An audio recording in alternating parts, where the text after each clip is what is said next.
आप सबका स्वागत है आज की इस शिक्षा में। इस सभा को शुरू करने से पहले मैं वीना से रिक्वेस्ट करूंगा कि छोटी सी प्रार्थना करें। आइए हम सब मिलकर प्रार्थना करें। प्रभु जी, हम धन्यवाद देते हैं आज के दिन के लिए, धन्यवाद देते हैं प्यारे परमेश्वर को प्रभु जी इकट्ठे करा, ताकि प्रभु जी हम आपकी एक देह के अंदर एक जो भाग है प्यारे परमेश्वर, वो सिद्धता एक दूसरे के जो अभिषेक है, एक दूसरे का जो गिफ्ट है, उसके कारण प्यारे परमेश्वर प्रभु जी सिद्धता हासिल करें, परिपूर्णता हासिल करें प्यारे परमेश्वर। विशेष करके जब आपके जीवित जलाली वचन को प्रभु जो दो धारी तलवार है और स्वयं प्रभु आप हैं, प्रभु हम आपसे प्रार्थना करते हैं कि जैसा वचन कहता है जीवन पाओ, मैं इसलिए आया ताकि तुम जीवन पाओ, बहुतायत से जीवन पाओ। आज प्यारे परमेश्वर हम बहुतायत से जीवन पाना पाए। जो बीज हमारे लिए रोपा है प्रभु, आपने दिया है, भेजा है प्रभु, जो अच्छी चराइयों में आज आप हमारे को ले जाना चाहते हैं पवित्र आत्मा। प्रभु जी, हम पवित्र आत्मा आपका यहाँ पे इस जगह, इस भवन में प्रभु जी आपका स्वागत है, जो क्योंकि आपका वचन कहता है प्रभु अंत के दिन प्रभु जी आप पवित्र आत्मा उंडेलेंगे और प्रभु जी बच्चे और बुजुर्ग सब प्रभु जी दर्शन देखेंगे और आत्मा से भरेंगे। इसलिए प्रभु ये तो लैटर डेज की दिन आ गए हैं प्यारे परमेश्वर, ये तो बहुतायत के दिन आ गए हैं मेरे प्रभु जी। इसलिए प्रार्थना है प्रभु जी, आपका ज्ञान की आत्मा, आपका बुद्धि की आत्मा प्यारे परमेश्वर, आपकी समझ की आत्मा प्रभु जी, आपके बल की, प्रकाशन की और भय की आत्मा प्रभु जी छा जाए, ताकि प्रभु जी जैसे आपने हम सृष्टि के आरंभ के अंदर प्रभु जी हमें अपने स्वरूप समानता में बनाया, वैसे हम प्रभु जी हम आपकी यीशु मसीह समानता में प्रभु बदलते जाए, अंश अंश करके आपके वचनों के द्वारा हमारा पुराना मनुष्यत्व धुले आपके जीवित वचन से प्यारे परमेश्वर। हमारे मनों को आज आप नया करिए, जब वचन पढ़ते हैं प्रभु एक एक से बात करिए पवित्र आत्मा, प्रकाशन दीजिए प्यारे परमेश्वर, और प्रभु जी एक तेजस्वी कलीसिया के समान खड़ा करिए पिता परमेश्वर। हम प्रार्थना करते हैं प्यारे परमेश्वर, जब आप प्रभु कार्य करते हैं तो आप बड़ा सुंदर प्यारे परमेश्वर हमें एक अपने महिमा के लिए पात्र बनाते हैं पिता, और ये एक एक पात्र खुदावन आपके लिए बड़ा कीमती है। और प्यारे परमेश्वर जो श्रम करेंगे आपके ज्ञान के आधार पे, जो श्रम करेंगे आपके सत्य के आधार पे, जो ये श्रम करेंगे प्रभु, मैं चाहती प्यारे परमेश्वर जब प्रभु जी आप ये ताएगा प्रभु जी, तब प्रभु ये सोने की तरह प्रभु जी का निखरे, उनका सोने की तरह वो प्रभु रद्दा जब रखा जाए प्यारे खुदावंदा।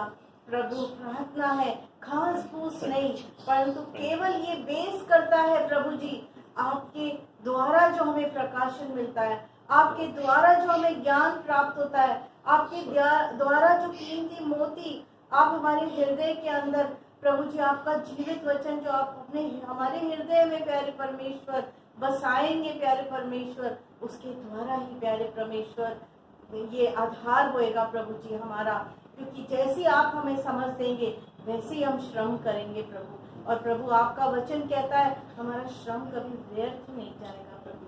इसलिए प्रभु जी ज्ञान और बुद्धि मांगते इस समय प्रभु जी जो लोग आए हैं आप बिना अड़चन के प्रभु लेकर आइए, ताकि आपका जो आपकी जो कलीसिया है प्रभु जी, जिसके आप सर हैं प्यारे परमेश्वर, आप फक्र कर सके अपनी कलीसिया पर प्यारे खुदावंदा।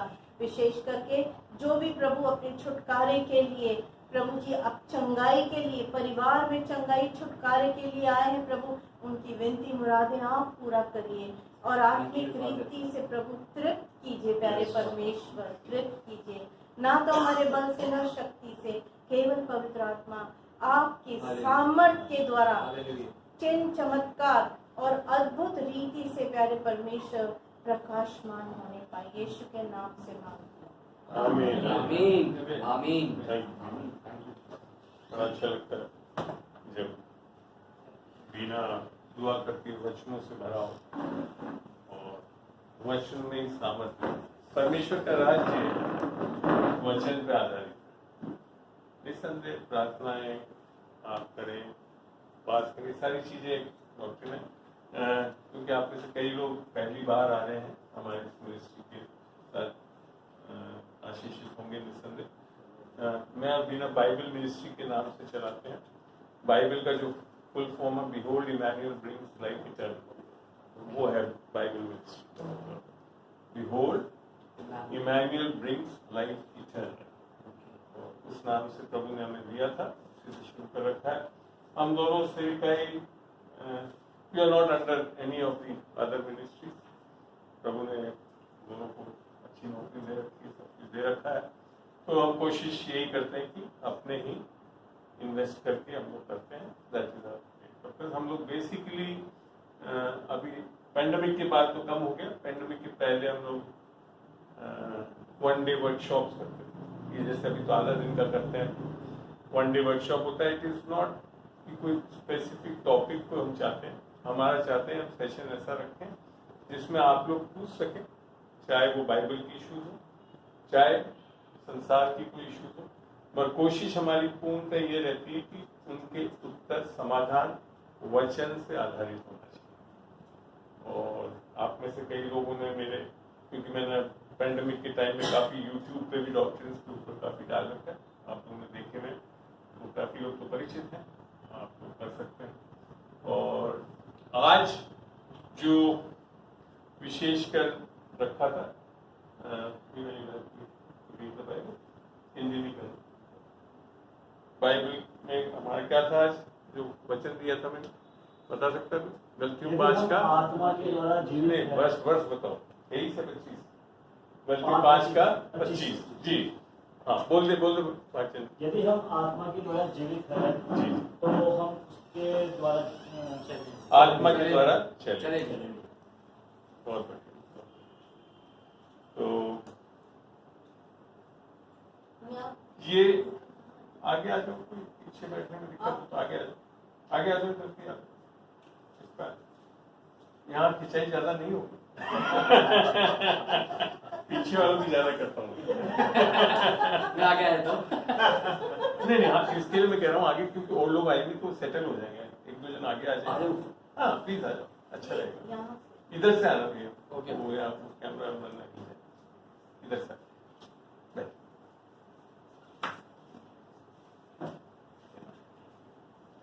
तो आज जो है वो वर्ष में 2 भाग है, आत्मा से जीवित होना और आत्मा से चलना।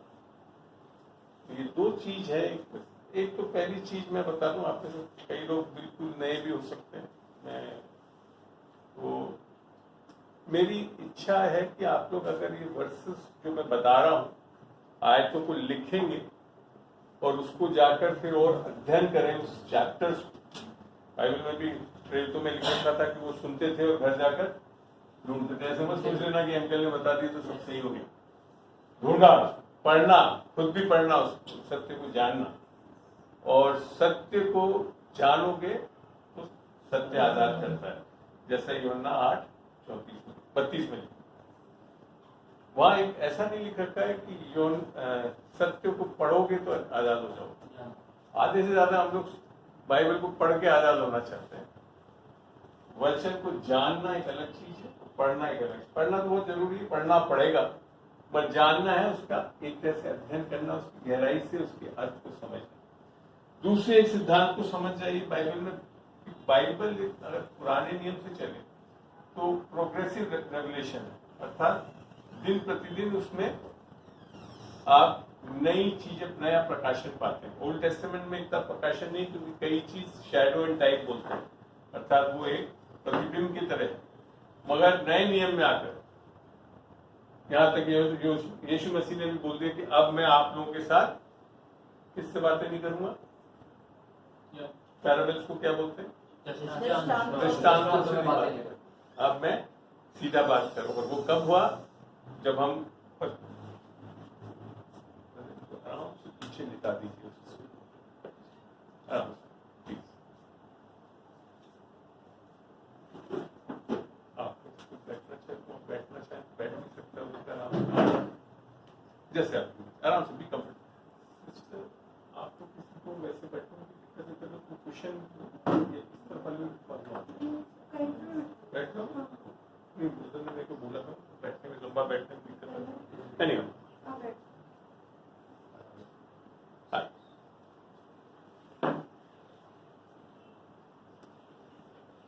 मेरे ख्याल से बदर आपके साथ आने वाले सब आ गए। आप फिर आगे आओ, वहां परेशान हो, कोई भी गुस्सा रहेगा इधर आ जाइए, इधर से आ।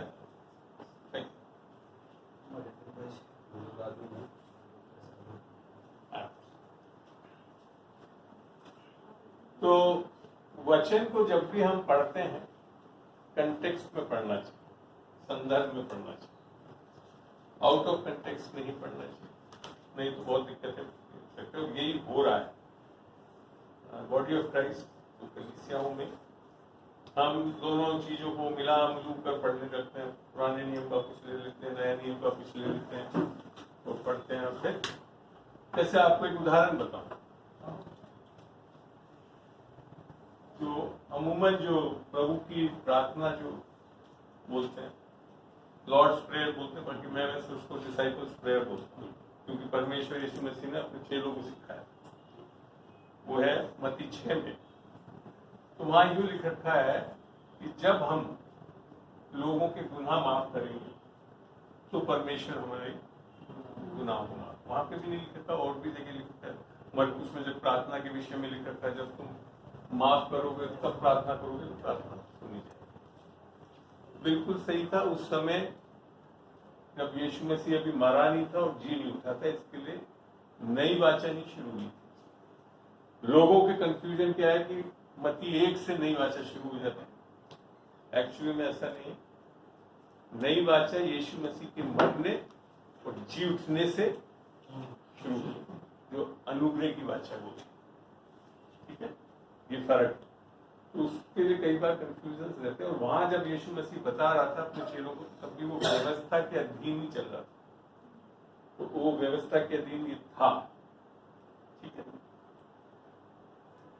मगर अब जब नया नियम आ गया, यीशु मसीह मर गया और जी उठा, तो अब बिल्कुल चीज परिस्थिति बदल गई। पढ़ते हैं इफ्सियों 4 के आखिरी 3 आयत पढ़े। इफ्सियों 4 के आखिरी 3 आयत में पढ़े। बिना विल हेल्प अस, की आवाज अच्छी बुलंद है, लेकिन रिकॉर्डिंग भी अच्छी हो जाती है। लास्ट 3 वर्ष। एक दूसरे पर कृपालु और करुणामय हो, और जैसे बिना एक बार बोल दिया तो 4 का कहां से पढ़े? 4 का 32 इससे 4 का 32। किसी को थोड़ा निकालने में समय लग रहा है तो सुन ले, लिख जरूर ले ताकि आप ढूंढ सको। जी हाँ। एक दूसरे पर कृपालु और करुणामय हो, और जैसे परमेश्वर ने मसीह में तुम्हारे अपराध क्षमा किए। आप क्या लिख रखा है यहाँ पे? करेगा नहीं लिखा। यीशु मसीह के मरने और जी उठने से पाप माफ कर चुका है। मतलब जब हम वहां पे देख रहे थे, वहां क्या लिख रखा है कि हम जब माफ करेंगे तो परमेश्वर माफ करेगा। आप समझ में? इसके लिए मैं आपको एक उदाहरण बताया कि वचन को जब तक संदर्भित तरीके से नहीं पढ़ोगे, कब किसके लिए क्यों लिखा गया है, बहुत बड़ा कंफ्यूजन रहता है। तो हमारा मकसद यही है कि हम आपको सही तरीके से डॉक्ट्रिन अर्थात सही तरीके से जो सिद्धांत है बाइबल में वर्सेस के, वो समझाएं ताकि आप उलझन में नहीं रहे। नहीं तो आधे से ज्यादा मैंने लोग अभी भी देखा है, नए नियम में आने के बाद हमसे तो माफ किया ही नहीं जाता। फिर ऊपर से आकर कोई बोल जाएगा कि आप जब माफ करोगे तब परमेश्वर आपके पाप माफ करता है। यहाँ क्या लिखा है? मसीह में उसने कर दिया, और इसके लिए आज हम बड़े आसानी से किसी को भी माफ कर सकते हैं। क्यों कर सकते हैं पता आपको? क्या कारण है कि हम लोगों को माफ कर सकते हैं? क्योंकि नया नियम में आकर आज हम नया जन्म पा सकते हैं, परमेश्वर की आत्मा को पा सकते हैं, और परमेश्वर की आत्मा के साथ हम परमेश्वर का प्रेम पा सकते हैं। पढ़े रोमियो 5 का 5 पढ़ के देखिए।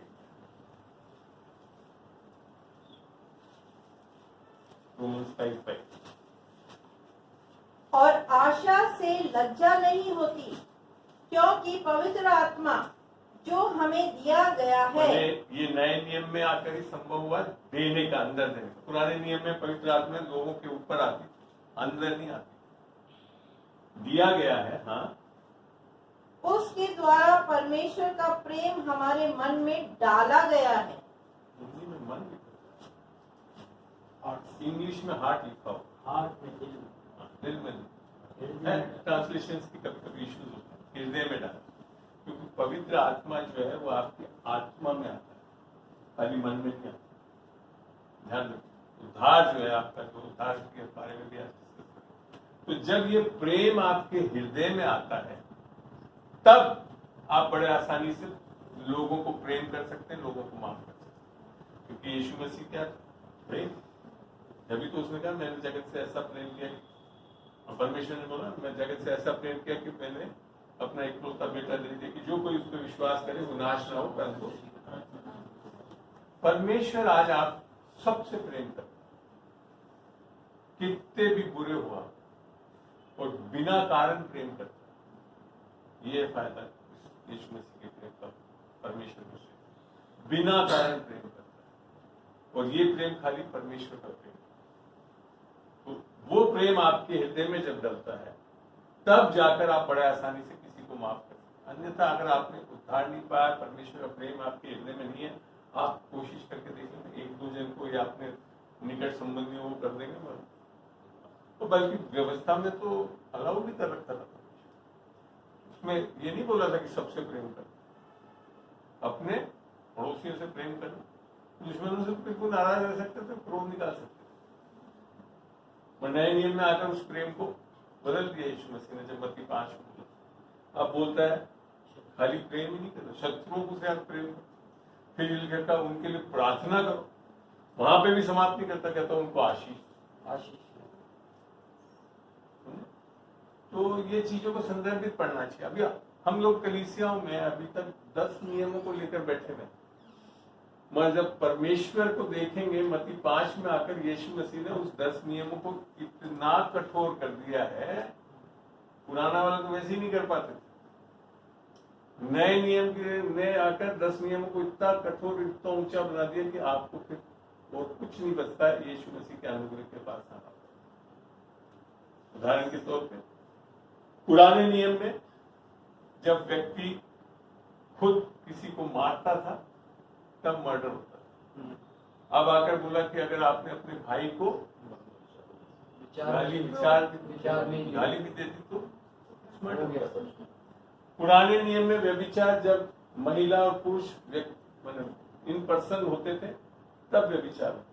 अब बोल दिया किसी महिला के बारे में तुमने अपने मन में सोच भी लिया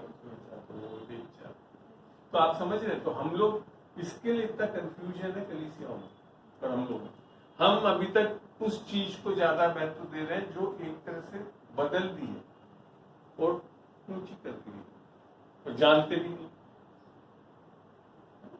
तो ये चीजें इसके लिए मैं ये चाहता हूं कि आप जब तक बाइबल को कंटेक्स्ट में नहीं पढ़ेंगे, कब क्यों किसके लिए क्या बदलाव आया है यीशु मसीह के आने के बाद, बल्कि हम सोचते हैं नॉर्मली टीचर अच्छा बोलते हैं कि ओल्ड टेस्टामेंट और न्यू टेस्टामेंट में हम एक खाली पन्ना मानते हैं जिसका बीच में रहता है बाइबल। ऐसा नहीं है।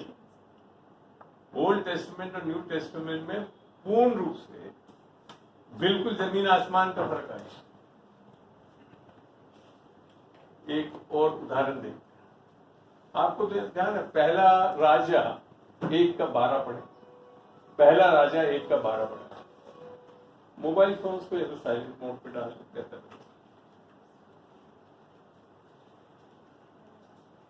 पहला राजा 1:12 पढ़े। फर्स्ट किंग, जिसको मिल गया ढूंढते पढ़ दे। इसलिए अब आप, मैं तुझे ऐसी सम्मति देता हूँ जिससे तू अपना और अपने पुत्र।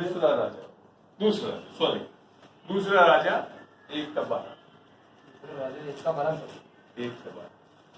एलिया ने उत्तर देकर उनसे कहा, यदि मैं परमेश्वर का भक्त हूँ तो आकाश से आग गिरकर तुझे तेरे 50 समेत भस्म कर डाले। क्या लिखा था? भस्म कर दिया और करा भी। फिर 50 है और एक साथ में उनका सरदार उसको भी भस्म कर दिया और मंगाया किससे? लिख रखा है परमेश्वर से वो आग मंगवाई और बस उसने नए नियम में आकर जब समारिया की जगह से निकल रहे थे तो जूड और जॉन आई थिंक पढ़ना इसको लूका 9:54 लूका 9:54 खोले शायद लूका में होगा लूका 9:54 9:54 ये देखकर नहीं एक मिनट यही है ना हाँ तो जब भी पढ़ो तो बोलो लूका 9:54 हाँ बोलो ये देखकर उसके चेले याकूब और यूहन्ना से कहा याकूब और यूहन्ना चेले साथ में हैं यीशु मसीह के अब क्या वहां पे जगह नहीं मिली वो प्रचार वचार करने नहीं दिया यीशु मसीह को समारिया में तो क्या बोलते हैं हे प्रभु क्या तू चाहता है कि हम आज्ञा दे कि आकाश से आग गिरकर उन्हें भस्म कर दे? क्या गलत कह रहे बाइबल में ही लिख रखा है एलाइजा ने करवाया भी था आपको बात समझ में अब मगर आगे उत्तर क्या मिलता हूं परंतु उससे फिरकर उन्हें डांटा और क्या कहा करा वहां तो भेज दिया यीशु मसीह है वो परमेश्वर जो आग भी भेज रहा था पर अब क्या कह रहा है उसको डांटा और क्या कहा और कहा तुम नहीं जानते कि तुम कैसी आत्मा के हो। अरे वो कौन सी सही आत्मा का बना हुआ था कैसे बिल्कुल सही आत्मा का था क्योंकि पुराने नियम में लोगों का नया जन्म नहीं हो सकता था अन्य जाति वाले तो जान ही नहीं सकते थे बिल्कुल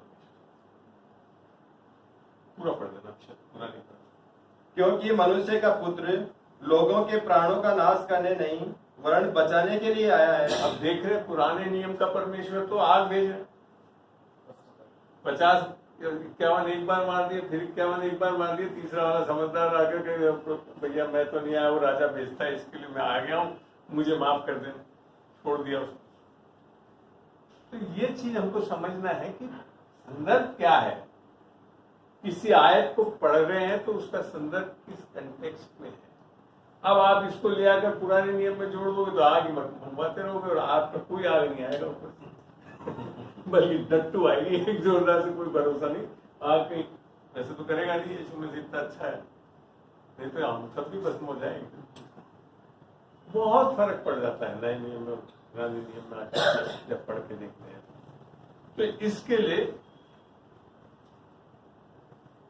ये कुछ उदाहरण बताए मैंने आपको कि संदर्भ समझना बहुत जरूरी है इसके लिए कैसे हो रहा है अब आज का जैसे हमने कहा कि क्या बस पढ़िए वापिस 5:25 गलतियों 5:25 हाँ ये बढ़िया इसकी आवाज बहुत अच्छी है सुनिए जी पढ़ो गलतियों 5:25 यदि हम आत्मा के द्वारा जीवित हैं बस इतना ही जानते पहला पार्ट है इसका यदि हम आत्मा के द्वारा जीवित आप हम में से हर कोई भी मैं जैसे सो कॉल्ड जो ईसाई परिवार में अर्थात ईसाई धर्म में चला आप में से कई लोग हिंदू धर्म में चले कोई ना कोई धर्म में चले पर पैदा हुए हैं आप नहीं रहे क्योंकि आपके माँ बाप धर्म में थे वहां पैदा हो गए इसके लिए आपके ऊपर भी ठुप्पा लग गया मेरे ऊपर ईसाई का लग गया मेरे माँ बाप दोनों ईसाई और सबसे बड़ा कंफ्यूजन जो है धर्म से आया है कि क्योंकि हम एक परिवार में धर्म में हैं तो हम परमेश्वर को जानते हैं ये सबसे बड़ी गलती सबसे बड़ी गलती धर्म में ये धर्म अगर धर्म का निचोड़ देखें किसी इवन ईसाई धर्म जो है तो क्या बताता है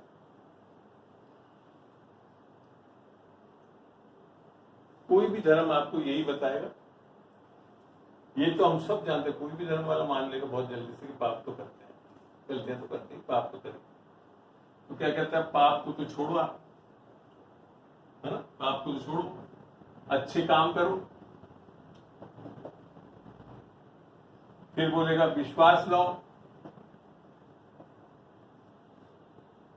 पवित्र बनो ताकि परमेश्वर ग्रहण कर सके इस सारे धर्म का निचोड़ यही ईसाई धर्म में भी यही मानते सही है। गलत है। विश्वास की बात ये सही यूं है कि धर्म के हिसाब से बिल्कुल सही है, मगर परमेश्वर के हिसाब से बिल्कुल गलत। नए नियम के हिसाब से, पुराने नियम में तो चलते थे ऐसे। नए नियम में आकर क्या कह रहा है यीशु मसीह, जैसे तुम पापी हो सीधा यीशु मसीह के पास आओ। ठीक है, यीशु मसीह ने आज पापी आपके सारे पाप अपने ऊपर ले लिए, उसका दंड सह लिया, और यही नहीं, वो तीसरे दिन जी उठा, जो कि सुसमाचार। यीशु मसीह हमारे पापों के लिए मारा गया, गाड़ा गया, और तीसरे दिन जी उठा। ठीक है, अब हो क्या रहा है, लोग बाग ये नहीं करते, लोग बाग अपने कुछ कर्मों को ले लेते हैं कि हम तो अब हमारे जैसे ईसाई धर्म में चर्च चले जाते हैं, हम दान दे देते हैं, और धर्म में भी ऐसी चीज है, तो कुछ कर्मों को जोड़ लेते हैं कि हाँ कुछ हम ठीक हो जाएं, तो फिर हम कोशिश करके वो ऊपर वाले को सीखते हैं। बोलेंगे तो जरूर कि हाँ यीशु मसीह हमारा उद्धार करता है प्रभु, कर क्या रहे हैं, कुछ ना कुछ अपने कर्मों के आधार पे अपने आप को ठीक ठाक करके फिर जाना चाहते हैं। और ये मुख्य कारण है जिसके कारण यीशु मसीह को ग्रहण नहीं कर पाते। यीशु मसीह क्या बोल रहा है, जैसे पापियों मुझ पर विश्वास करो कि मैंने आपके पापों को ले लिया है, आपके पापों का दंड सह लिया, तीसरे दिन जी उठा। ये भी ध्यान रखना, ये तीनों चीज होना बहुत जरूरी है। कई लोग अभी भी यीशु मसीह मारा गया पाप के लिए मान लेते, यीशु मसीह जी उठा नहीं मानते। कई अभी चर्च वाले, कई चर्चेज ऐसे नहीं मानते। यहाँ तक क्या पुराने नियम में भी सदूसी लोग रेजरेक्शन को नहीं मानते। तो प्रॉब्लम क्या है, ये तीन चीज होना क्यों जरूरी है। अनुग्रहकारी परमेश्वर मानते हैं सब, और ये नहीं आपके के सारे धर्म में मानते हैं अनुग्रहकारी है परमेश्वर, और उसको इतना एक्सटेंड कर देते हैं कि ये भूल जाते हैं कि ये परमेश्वर न्यायी परमेश्वर भी है। ध्यान से सुने इस चीज, अनुग्रहकारी परमेश्वर तो है, मानते थे, और इसके लिए ये मानते हैं कि परमेश्वर क्योंकि सर्वोच्च है तो हमारे पापों को माफ करके रत्ना स्वामी जी के मैट के नीचे डाल देगा और सब बच जाएंगे। तो सबसे बड़ी भूल है, परमेश्वर पाप को ऐसे नहीं माफ कर सकता, क्योंकि वो न्यायी परमेश्वर है, और न्यायी परमेश्वर होने के नाते उसको उस पापों का दंड देगा। हाँ, मगर आपकी जगह और किसी को दंड देकर वो कर सकता है जो यीशु मसीह को करा। तीसरी चीज है जी उठना। अगर यीशु मसीह जी नहीं उठता तो प्रॉब्लम क्या होती पता है आपको? तो सोच पाप में नहीं रहते, मैंने फिर सारे पापों की माफी हुई नहीं। असली चीज ये है प्रॉब्लम, अगर यीशु मसीह के ऊपर जो पाप डाले गए और उसके कारण वो नहीं जी उठ पाए तो उस पाप की माफी नहीं मिली। पर ऐसा नहीं, यीशु मसीह ने सारे पापों, जगत के, आपके मेरे ही नहीं, पूरे जगत के पापों को लिया, और उससे भी बढ़कर उसका एक कतरा, एक बूंद लहू का सब जगत के पाप को माफ करने के लिए काफी था, मगर उसने अपना पूरा लहू खा दिया। ऐसा महान। तो ये चीज समझ, तो बेसिकली क्या हो रहा है, जब हम, विशाल जी आपसे पूछूंगा, आपने हाँ भी कर दी, अब जब ये करते हैं हम, तो इसमें उद्धार करता कौन है? सोचिए, उनकी गलती थी, मैं भी यही माना, दिखाया गया यीशु में स्वीकार करता। तो बोल तो रहे हो, पर कर क्या रहे हो? स्वयं उद्धार करता बन गए, कुछ अच्छे काम करूंगा, पाप से हटता हूं, तो फिर कहां से यीशु में उद्धार करता हूँ? फिर तो हम अपने स्वयं को उद्धार करता हूं। चर्च में हम लोग क्या है, दिमाग में तो बैठा हुआ है यीशु मसीह उद्धार करता है, कर क्या रहे हैं, स्वयं उद्धार करता है। इसके लिए कई चर्च के लोग उद्धार नहीं पाते। इन चीजों को ध्यान रखें। आप लोगों को आगे चल के सुसमाचार बताना सिखाना, जब तक एक एसेंस को नहीं समझोगे, क्रक्स को नहीं समझोगे, जो आज पहला वर्ष है जीवन पा, तो क्या है, फिर जीवन तो मिला ही नहीं। यीशु मसीह आया क्या देने, जीवन, वो भी अनंत जीवन। अनंत जीवन क्या है, कोई एक बार मान सकता हूँ उद्धार है, वो तो मैं मान सकता हूँ। अनंत जीवन क्या है, अगर हम ऐसा जीवन जो कभी खत्म नहीं, और कोई बता सकता है? वो जीवन जो परमेश्वर खुद अपने अंदर रखता है, वो लाइफ। वेरी गुड बेटा, वो सही नहीं। अनंत जीवन ये नहीं है कि वो जीवन खत्म नहीं। आपको पता है सारे पापियों की चिंता रहेगी, तो क्या अनंत जीवन पा लिया? आई बात समझ? जो ये डेफिनेशन है, ये हमारे सो कॉल्ड रिलीजियस डेफिनेशन।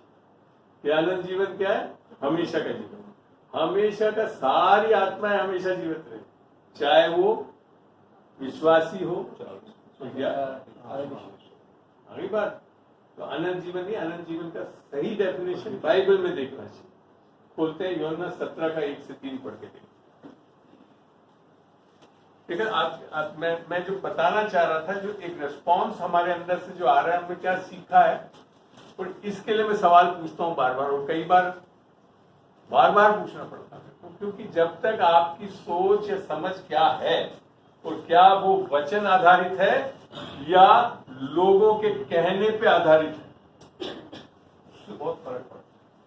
और शिक्षक होने के नाते, आप में से कोई लोग टीचर्स भी होंगे, शिक्षक होने के नाते ये बहुत जरूरी है कि पहले तो मैं ये जानूं कि आपकी समझ क्या है उस विषय में।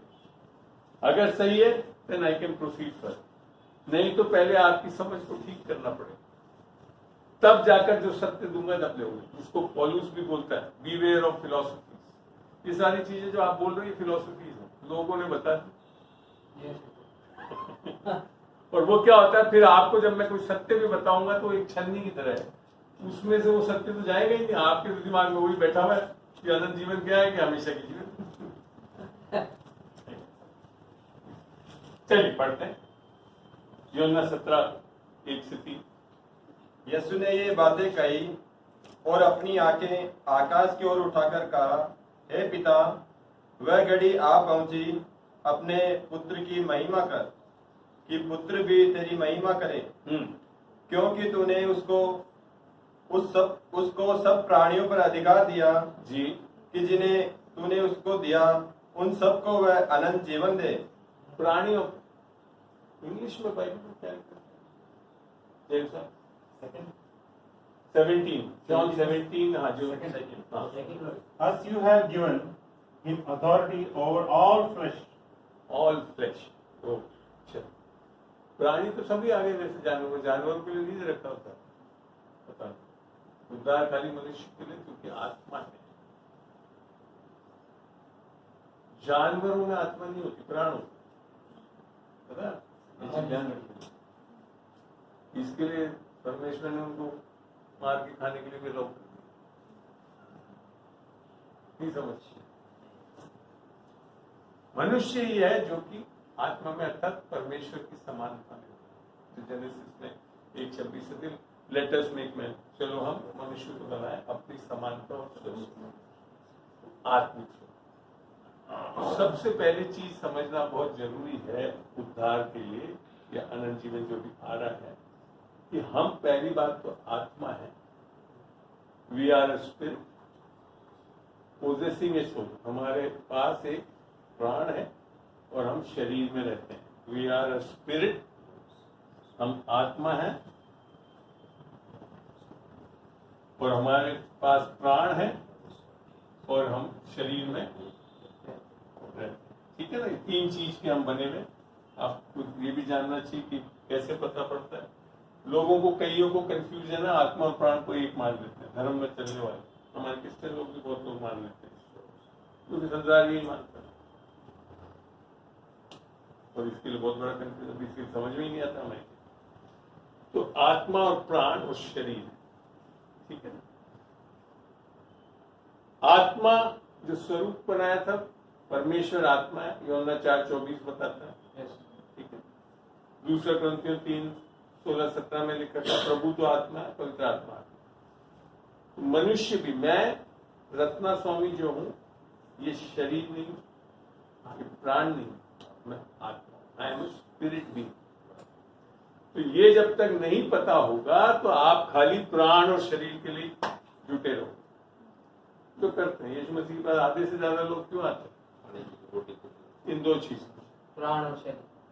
खाने के लिए मिल जाए, पहनने के लिए मिल जाए, शादी हो जाए, गड्डी आ जाए, बिल्डिंग मिल जाए। आपको ये भी बता दूंगा, वो भी बहुत गलत है। आपकी नीड तो कुछ और हो सकती है।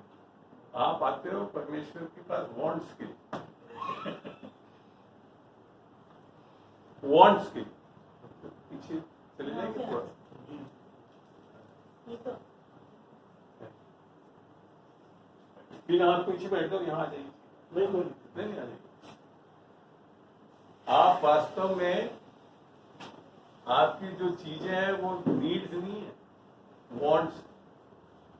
अक्सर में जब हम साम्स 23 पढ़ते हैं, क्या इंग्लिश में पढ़ना भी है? Sam's 23।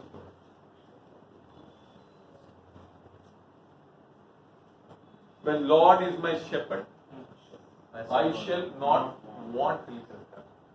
I shall The not Lord need. is my shepherd, I shall not want. बताओ आप, वांट हमारी है, हमारी सोच है हमको क्या चाहिए। नीड वास्तव में परमेश्वर जानता है आपको क्या चाहिए। इसके लिए यीशु मसीह को बुलाया। आप में से किसी को नहीं वांट थी यीशु मसीह। आप लोगों को तो नीड नहीं थी, आप लोगों को वांट थी कि हाँ अच्छा मिल जाए, अनंत जीवन मिल जाए, बच जाए, हेवन में पहुंच जाए। ये आपकी वांट एक्चुअल नीड है। कैसे होगा वो? तो अनंत जीवन पढ़ रहे थे, वहां पढ़े। और अनंत जीवन ये है, अब देखिए यहाँ पे बड़ा अच्छा डेफिनेशन में टीचर्स लोग सिखाते हैं ना। ये है क्या?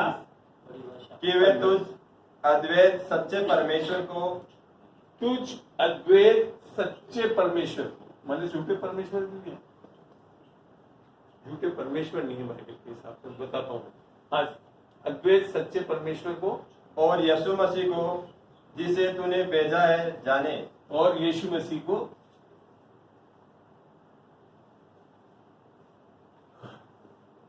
जिसे भेजा है जाने। ऐसा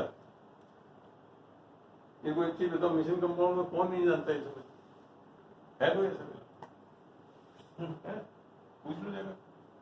मैं था 40 साल, और कोई परमेश्वर के पीछे नहीं भागा, मानता था यीशु मसीह को, पर मैं जानता नहीं। मानना और जानना में बहुत फर्क है। जानना जो ये शब्द है, इसका जो रूट वर्ड है, वो उत्पत्ति में जब लिखा हुआ है, आदम ने हव्वा को जाना और उन्हें एक पुत्र हुआ। That is relationship. ये बहुत जरूरी है। तो अनंत जीवन जो है वो क्या है? परमेश्वर के साथ संबंध जुड़ना। बहुत बढ़िया शब्द है, शब्द सहभागिता, और वो आत्मा में। और उसके लिए कहाँ होगा वो? आपके यहाँ पे।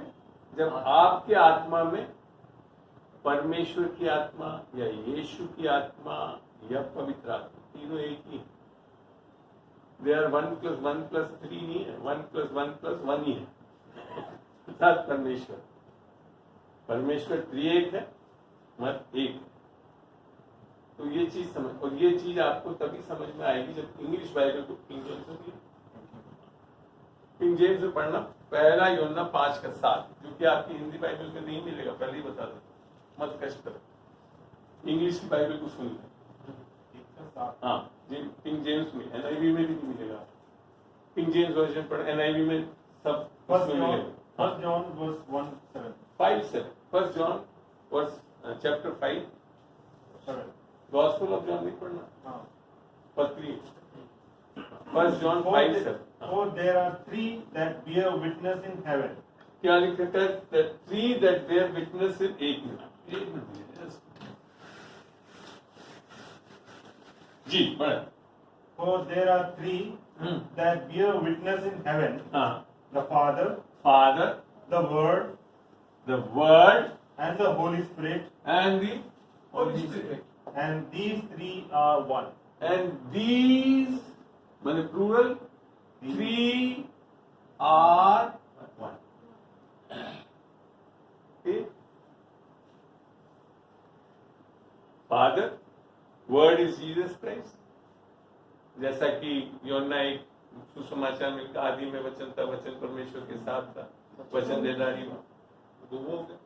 और होली स्पिरिट। और ये वर्ड्स आपको हिंदी बाइबल में नहीं मिलेंगे, है ट्रांसलेशन प्रॉब्लम थोड़ी। इसके लिए स्टडी जब तक नहीं करोगे ज्ञान भी नहीं पाओगे। खाली एक बाइबल उठाकर पढ़ लेने से सब चीज नहीं आ जाएगी। इसका ये मतलब नहीं कि बाइबलें गलत है, बहुत अच्छी बाइबल। मैं जब उद्धार पाया 1998 में, मैं खाली BSI की चिल्ड्रंस बाइबल पढ़ता था। है किसी के पास यहाँ पे या फोन पे है BSI की चिल्ड्रंस बाइबल? उसमें एक बहुत बड़ा सत्य बहुत अच्छा लिखा हुआ है, जो कि आपको अच्छी अच्छी बड़ी बाइबलों में नहीं मिलेगा। उदाहरण के तौर पे जब इफ्सियों 2:1 में, अगर यहाँ से पढ़े भैया, इफ्सियों 2:1 इंग्लिश में पढ़ा, मरे हुए। 2 का 1, हाँ, and you he made alive who were dead in trespasses and ऐसा sins. लिखा। मगर आप उठाकर पढ़ना बच्चों में, अगर तो BSI की इंग्लिश बाइबल पढ़ना, वहाँ बड़ा क्लियरली लिखा था, यू आर स्पिरिचुअली डेड। नहीं मिलेगा आपको बाइबल। स्पिरिचुअली डेड थे, इसके लिए हमारे को अनंत जीवन चाहिए। तो कैसे मिलता है? यीशु मसीह और परमेश्वर के साथ रिश्ता होता है। रिश्ता कैसे होता है? आत्मा में होना चाहिए। आत्मा में परमेश्वर की आत्मा आना बहुत जरूरी है। अन्यथा देखो, जब मैं ऊपर मैच्योर हो गया, उम्र में आ गया, नौकरी करने लग गया, तो मैं तो यही मानता था कि मैं क्रिश्चियन कैसे हूँ। तो मेरे ऑल सेंस चर्च के रजिस्टर में मेरा नाम, अलग से नाम भरना, पहले तो माँ बाप के साथ जुड़ा हुआ था बचपन में। फिर जब मैं नौकरी करने लगा, मेरा नाम भी आया, फॉर्म वॉर्म भरा। फिर मैंने सोचा यार ये तो बहुत आसान है। और मैंने कहा क्या है कि सब्सक्रिप्शन ही तो देना है, यहाँ हमसे दे सकता हूँ मैं, अच्छी खासी ऑल इंडिया सर्विस की नौकरी है। मैंने कहा 2-3 चर्चों में और में भी बन जाते हैं ना, ऐसी क्या बात है, कंफर्म रहेंगे फिर। ये थी मेरी सोच है। आवाज नहीं आती, सॉरी। तो ये सोच थी मेरी ऐसी। हमें से बहुत लोग, कईयों को तो ऐसा मानना है कि धर्म में चलने वालों की कोई विशेष कलर का वस्त्र पहन ले और एक माला पहन ले, पर तो हम बहुत बड़े स्पिरिचुअल। यस, कोशिश की मगर बाइबल ऐसा नहीं बताती। बाइबल की पढ़ते हैं रोमियो 8:9। कभी भी दिमाग में ये मत ले आना कि आप अंकल की क्लास में आ गए तो स्पिरिचुअल हो जाओगे। परंतु ठीक है ना? हाँ, पढ़ो, जोर से पढ़ो कोई।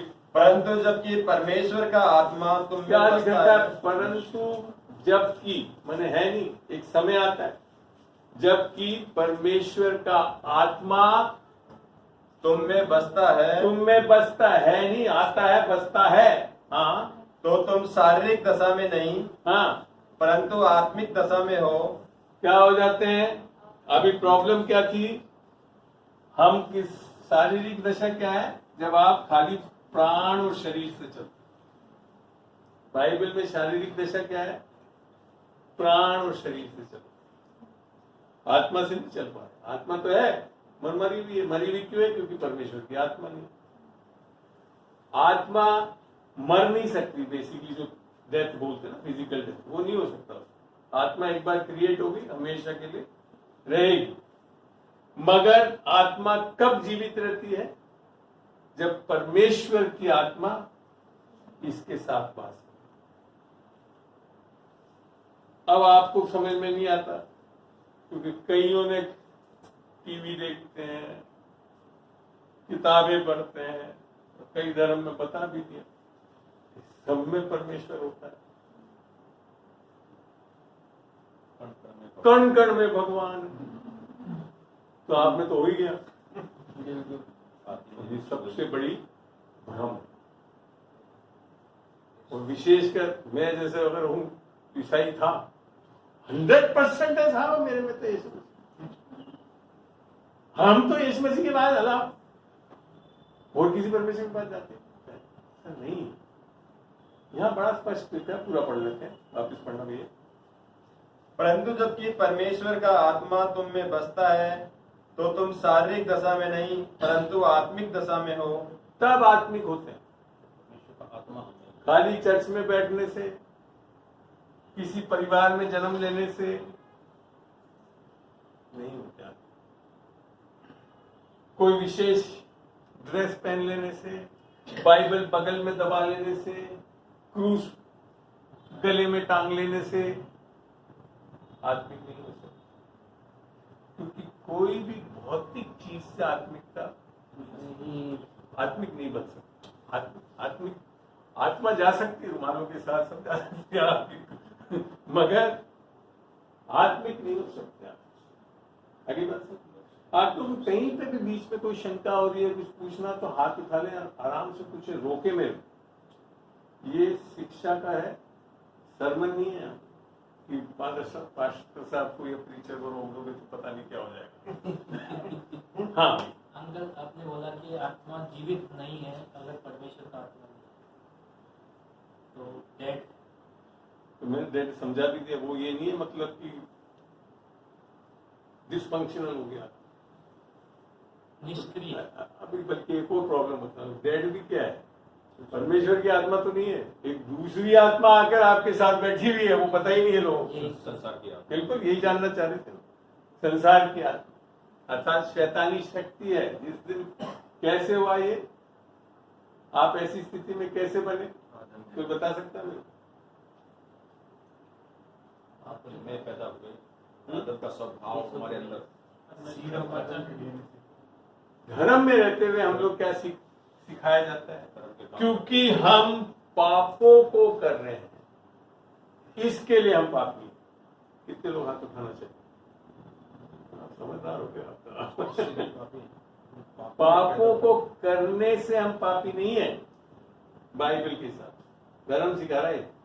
तो वो वही जो मैंने पहली चीज बोली ना, पापों को कर रहे हैं तो पापों को बंद कर दे, ठीक कर लेंगे तो सही हो जाएंगे। मानते आप सारे पाप करना आज से बंद भी कर दोगे तब भी आप धर्मी नहीं बन सकते। आज थोड़े अंकल बढ़िया, लेते जाओ ग्रैंड, समझो इसको। तो हम पापी इसके लिए नहीं है क्योंकि हम पापों को कर रहे हैं। पापी होने का कारण बिब्लिकली स्पिरिचुअल अथॉरिटी क्या है? रोमियो 5:19 पढ़ के देखो।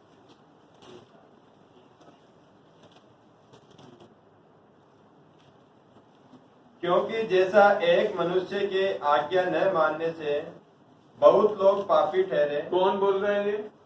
एक मनुष्य की आज्ञा नहीं मानना। आपकी आज्ञा नहीं मानने से नहीं आ रहे। आदम, पहले आदम की अनाज्ञाकारिता के कारण हम सब ठीक है। बल्कि हुआ क्या, परमेश्वर ने आज्ञा दी थी आदम को, क्या दी थी? जो कि उत्पत्ति 2:16 में लिखा, तू ज्ञान के वृक्ष के फल को मत खाना, क्योंकि जिस दिन तू खाएगा अच्छे और बुरे का बोध हो जाएगा, तू निश्चय ही मर जाएगा। आदम और हव्वा ने खाया, क्या धड़ देने से नीचे गिर गए? बल्कि उसके बाद भी लिखा है परमेश्वर आया, बातचीत करी, वो छुप गया, सब चीज। तो बल्कि 900 और साल तक जिंदा रहा। वो था वो आत्मिक, अर्थात परमेश्वर की आत्मा जो कि क्रिएशन के टाइम बनी गई, जो कि उत्पत्ति 2:7 में लिखा हुआ है। परमेश्वर ने मट्टी से मनुष्य को रचा और उसके नथनियों में जीवन का श्वास, जीवन का श्वास जो है वो बेसिकली ब्रेथ ऑफ लाइफ है इंग्लिश में, that is the life of God was. खाली वो नहीं, ये सांस नहीं थी यीशु मसीह परमेश्वर, वो तो अपन लोग, उसका तो आत्मा था जो फूंका, तो उससे हम क्या हो गए, एक जीवित प्राणी। और उसके साथ साथ हमारी आत्मा के साथ, आदम की आत्मा के साथ परमेश्वर की आत्मा भी विराजमान। और जैसे अनाज्ञाकारिता करी हट गई, और इसके कारण हम सब किस स्थिति में हो गए, आत्मा है हमारे अंदर मगर प्राण और शरीर से चल रहे, और यहाँ तक कि दूसरी आत्मा ने आपके ऊपर कब्जा कर लिया। जैसे कि हम इससे 2 में पढ़ेंगे तो पता पड़ जाएगा, इससे 2 का 1 से 2 या 3 तक पढ़े मतलब अंदर जी। परमेश्वर की आत्मा नहीं तो दूसरी आत्मा ही होगी। वही हालत है ना, हम अभी भी सोचते हैं पाकिस्तान का राज्य अलग और एलओसी में था कुछ, दो ही राज्य है, या तो अंधकार का राज्य है या परमेश्वर का, बीच का कुछ नहीं है। जब ये इस परमेश्वर के वचन में लिखा था ना, या तो गर्म रहो या ठंडे रहो, ये गुनगुने वाले मत बन के रह जाना, क्योंकि है ही नहीं कुछ गुनगुना, ये गलत है। आधे से ज्यादा हम लोग क्या समझते हैं, हाँ हम शैतान जैसे तो इतने पापी नहीं है, हाँ, और हमारे परमेश्वर जैसे भी नहीं है, चल जाएगा। तो परमेश्वर हमारी कुछ अच्छी पे नाप तोल लेगा थोड़ा सा, आजकल तो बड़े अच्छे अच्छे इंस्ट्रूमेंट आ गए नापने के लिए, 0001 में भी पता पड़ जाता है, तो कुछ बढ़ जाएगा तो हम तो परमेश्वर बचा लेंगे। गलत, बिल्कुल गलत। तो हाँ क्या बता रहा था मैं, इफिसियों 2 का 1 से 3 तक पढ़ के देखते हैं। और उसने तुम्हें भी जिलाया जो अपने अपराधों और पापों के कारण मरे हुए थे, जिनमें तुम पहले संसार अब की ये रीति पौलुस एक जिंदा व्यक्ति को बोल रहा है, मरे हुए व्यक्ति को नहीं बोल रहा है। उसने तुम्हें भी जिलाया जो पापों और अपराधों में मरे हुए। ये कैसे आ रहा है, जैसा रोमियो 5:12 में लिखा था ना, एक मनुष्य के कारण जगत में पाप में आया, पाप के कारण मृत्यु आई, मृत्यु सब मनुष्य में फैल गई, और फिर सबने पाप, पहले पाप नहीं, समझ लो मैं आदम और मैंने अनाज्ञाकारी, मेरे कारण पाप आ, या मैंने पाप किया और मृत्यु आ गई। अब आप कोई भी अगर मेडिकल साइंस में से है नहीं, मरने के बाद उसके आगे क्या बढ़ेगा, नहीं बढ़ेगा, खत्म हो जाएगा वो। पर बाइबल बताती है एक मनुष्य के कारण पाप आया, पाप के कारण मृत्यु आई, मृत्यु सब में फैल गई, और फिर सबने पाप किया। तो क्या फैला, परमेश्वर की आत्मा हट गई, आपकी आत्मा, और ये पापी स्वभाव। चलते फिर किससे हम लोग, शरीर से चलते, शारीरिक मनुष्य।